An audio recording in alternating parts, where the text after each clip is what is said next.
What happened to this campaign promise?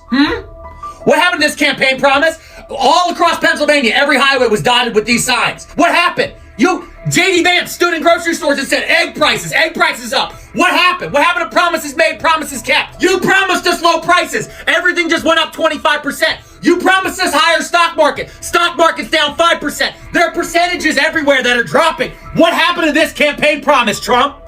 Tariff Trump, what happened? We want to tell you thank you. We want to tell the Republican congressman thank you, but they're no longer doing town halls because they're saying that the constituents that are showing up are all paid protesters or secret Democrats. I want to know what happened. What happened to this campaign promise? Tariff Trump, please. I just want to say thank you. Mamá, vas a estar bien, ¿ok? Vete, yo te voy a ayudar. I voted for Trump, and I regret it now. I'm regretting my vote for Donald Trump. I voted for Donald Trump and now I regret it. Hello guys, and welcome to the J Reports. In today's video, we're going to talk about MAGA regrets and how Republicans are disappointed in their choice. The sweet scent of regret is in the air. It's 2025 and the regret is loud. Everywhere you turn, there's someone who voted for Trump and is now asking, what did I do? The same people who cheered, posted, donated, and argued with their friends and neighbors are slowly realizing they made a mistake. And the worst part, they were warned over and over again, but they didn't listen. And now the consequences are hitting hard. If this is the kind of content you enjoy, please consider subscribing, liking and sharing so that YouTube may recommend it to a wider audience. And so now, without further ado guys, let's go straight into this video. But first, let me play you a few videos on this matter and I'll come back with my commentary. As a side note, all credit goes to the creators of these videos. I always talked about how my family had different beliefs, my grandma and my mom and my sister, and how we always got along. I'm trying not to cry, okay? But my heart's broken. My grandma just sent me a very sad text. It broke my heart. And my mom has yet to text me back today. My point of making this video is to say that I am very happy and I expressed how happy I was. And I'm not gonna be sorry for that. I'm completely heartbroken that my family is taking it how they are. I never did this to them when Biden won. Never. But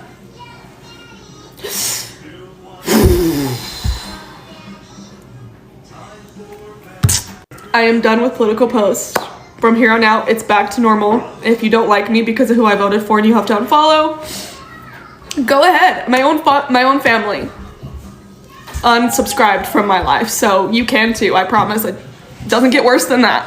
Today honestly just feels like it's such a bad dream, but I'm so worried about what's going to happen to my small business now that these tariffs are in place. And I feel silly coming on here and crying because I know that every single one of us is going to be affected by these so negatively. But me and my sister started this business when we were in our 20s, and back then we had no idea what was coming our way. We had to run this business through the supply chain crisis and the inflationary crisis and the COVID, and it was so hard. And at the end of last year, we were so grateful that we still had the business and that we still had, you know, all these incredible customers, and we love what we do and we're able to employ people. And we never would have in our wildest dreams thought that these tariffs would come in and impact us. And now after all of these years of running this business, I've never been more scared about if the business will survive and if we'll be able to make it past this year. I was a MAGA junkie. A MAGA junkie who thought her government job would be safe with Donald Trump in office. She was wrong. I cried. It's scary, you know, it's a really scary thing. And I was embarrassed. He's a good boy. Pigott was abruptly fired last month from the Treasury Department's Bureau of Fiscal Service, based here in Parkersburg, West Virginia. The reason given for the firings of 125 probationary employees at the Bureau? Poor performance. I had my last review on the 31st of January, and I had the highest rating that you can get on a review, less than 21 days before I was terminated for my performance. You voted for Donald Trump. I did. Do you regret that vote? Yes, I do. To cut the knees out of the working class Americans just doesn't make sense to me. I expected more from President Donald Trump. I've already appealed. I'm going to fight for my job back.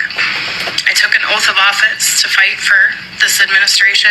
On Mayhem, did he vote for Trump? I did. Awesome. Why did you do that? So I'm 39, North Carolina. Served in the military for 21 years so far, and I was over in Syria for the first election. We had handcuffs on us, so to speak, in terms of engagement criteria.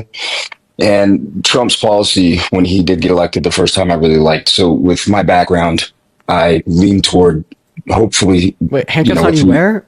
I'm so sorry. Syria. I was deployed. You're deployed in Syria. Conditions? No, I was. So I've been in the military for 20 years. Okay. When he was first running, we were over there under the previous administration. The guys were getting laid down because of those policies. When Trump came into office, the policies that he enacted started saving lives and also got the problem taken care of. So we had less service members die from military conflict under Biden and Harris compared to Trump, and I'd say that there's a greater potency for more military conflict under Trump's second administration, with him entertaining ideas such as possibly invading Greenland, which would start a military conflict, a war between America and Europe, and like the whole ethnic cleansing of the Gaza Strip. I think what will ultimately happen is the Palestinians will fight back. Hamas will redirect their interests to any U.S. entities coming into the Gaza Strip to try to claim ownership, and we'll probably end up deploying our own troops. Right, I fully agree with you. Actually, I think more people are going to die under Trump's admin compared to who would have died under Kamala Harris's.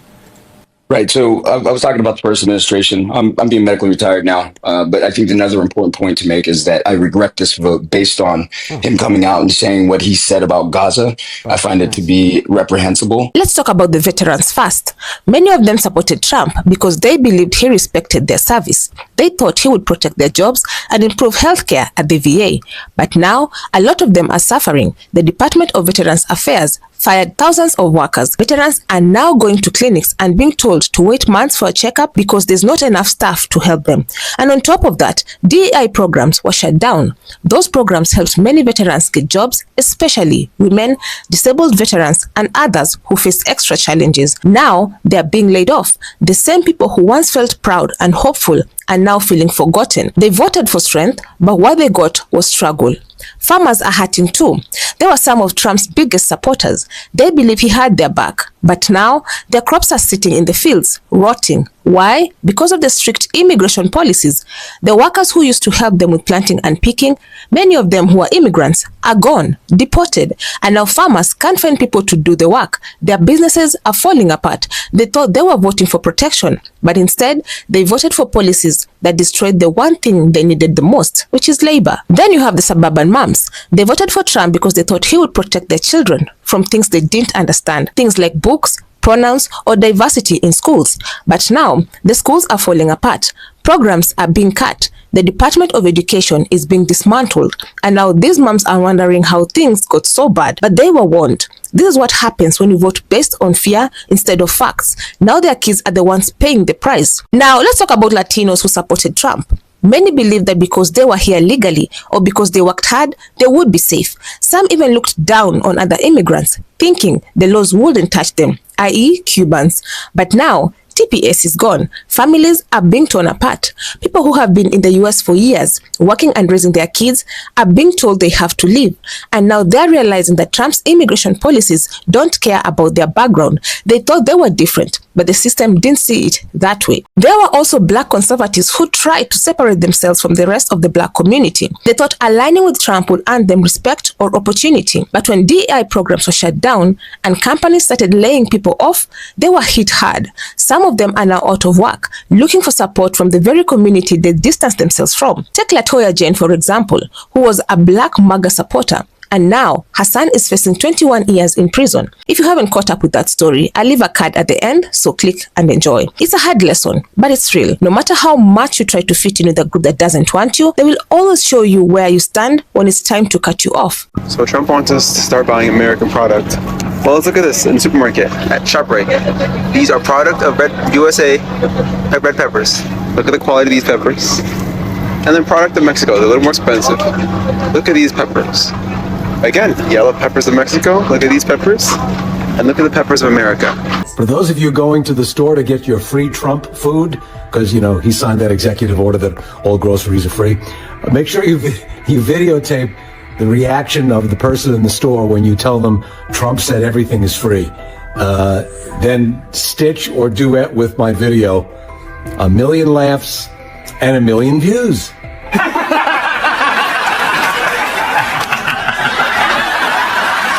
Small business owners are also full of regret. They thought Trump would fight for the little guy. They expected more money, fewer taxes, and support to grow. But what they got was the opposite. Big companies got bigger. Small businesses got ignored. The economy didn't fail them. They voted for someone who never had their best interest at heart. A lot of his supporters were one-issue voters, especially when it came to church folks. Some people didn't care about the economy, healthcare, or even democracy. They just wanted Roe v. Wade gone. That was their mission, and they got it. But now they're starting to realize the cost. And suddenly, those same people are seeing the impact on their daughters, nieces, sisters, and friends. Some are now saying this isn't what they meant. But that's the problem. When you vote just on one issue, you ignore all the damage being done around it. And now they're seeing it up close. Now, across the country, people are waking up.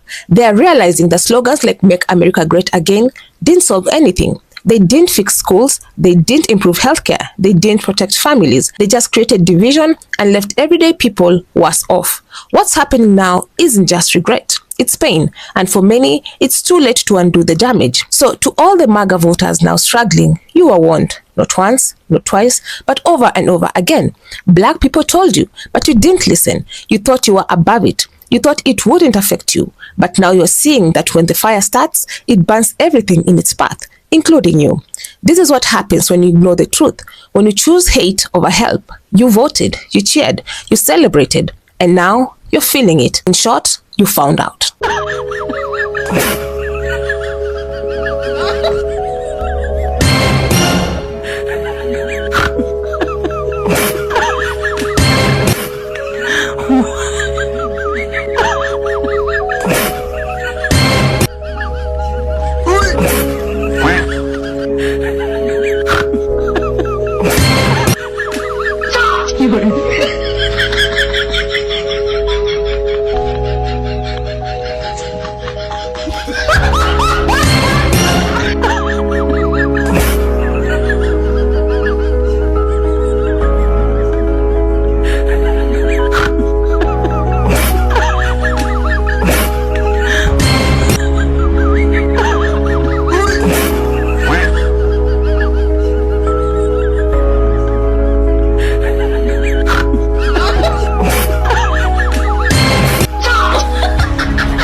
So what do you all think? Do you think MAGA has finally realized their mistake? And will they vote the same way given another chance? Let me know down in the comments. I would love to keep this discussion going. Otherwise, that's it from me. I also have another video of a black MAGA supporter, Latoya Jen, regretting her vote and begging the 92% for help. And if you enjoy such kind of content, please click up here and enjoy. Also, consider subscribing, liking and sharing because it helps me grow my channel. But for now, thank you so much for watching. And until the next time, the Joy Report out.